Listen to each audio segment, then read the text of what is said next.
शरद पवारांवर पुण्यातील ruby hall रुग्णालयामध्ये उपचार, छातीत कफ झाला त्यामुळे 5 दिवस अँटीबायोटिक्स दिल्या जाणार।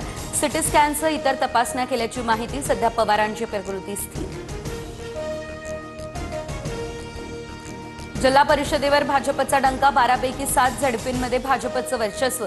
शिंदेंची शिवसेना 2, राष्ट्रवादी 2, पवारांच्या राष्ट्रवादीच्या पारड्यात 1 जागा, तर काँग्रेस आणि ठाकरेंच्या शिवसेनेला खातंही उघडता आलेलं नाही।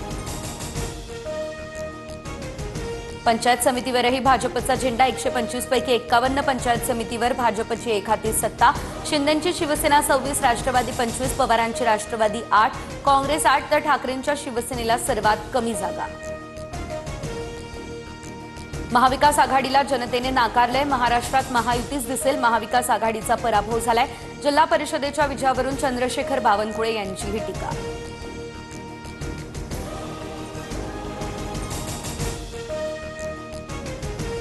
झेडपी निवडणुकीमध्ये दिग्गजांच्या वारसांनी मारली बाजी। पुणे, सोलापूर, रायगड आणि रत्नागिरी जिल्ह्यांमध्ये प्रस्थापित राजकीय नेत्यांच्या कुटुंबियांना घवघवीत यश। वळसे पाटील, सावंत, सातपुते, गोगावले आणि जाधव कुटुंबाचं वर्चस्व कायम।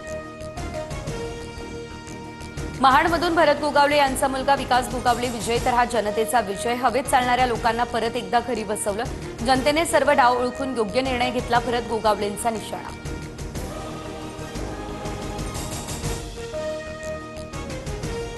रायगडमधला विजय अजितदादांना समर्पित, तर काही जागा या अत्यंत कमी फरकानं पराभूत झाल्या, तरी आम्ही मांडलेले आकडे जनतेने पदरामध्ये टाकले। जिल्हा परिषदेच्या विजयानंतर सुनील तटकरे यांची ही प्रतिक्रिया समोर। राष्ट्रवादीच्या विजयी उमेदवारांकडून सुनेत्रा पवार यांची भेट, सहयोग निवासस्थानी जाऊन भेट घेतली। पार्थ पवार यांचीही उपस्थिती।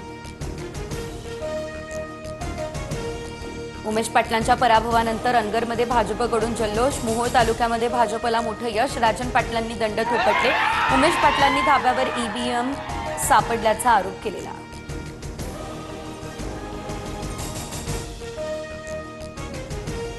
मावळमध्ये राष्ट्रवादीचा झेंडा हा फडकला। जिल्हा परिषदेच्या 5 आणि पंचायत समितीच्या 10 जागांवर राष्ट्रवादीचं वर्चस्व। कार्यकर्त्यांच्या जल्लोषात दिवंगत उपमुख्यमंत्री अजित पवार यांचे देखील फोटो झळकले।